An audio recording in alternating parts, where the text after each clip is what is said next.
Bir odam o'z yerida qaziyotganda tasodifan bronzadan yasalgan bir idishni topib oldi.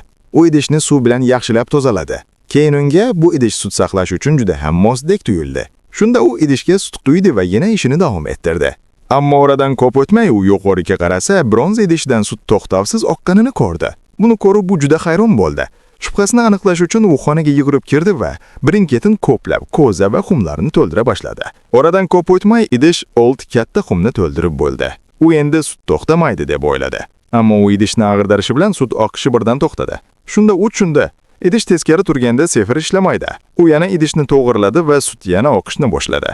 Endi odam ishonch hosil qildi. Bu uning boylik keltiradigan xazinasi edi. Shundan keyin u sutni sotib, qishloqdagi eng boy odamga aylandi. Eski uyi esa hashamatli saroyga aylandi. Ammo bu saroy o'g'rilari nazariga tushdi. Bir tinch yomg'irli kechada ikki o'g'ri hovliga kirishdi va seyfni ochganda ichidan sehrli idishni topishdi.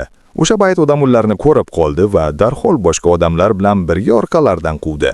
Ammo quvish paytida odamning oyog'i to'yib ketdi va idish oqib turgan suvga tushib ketdi.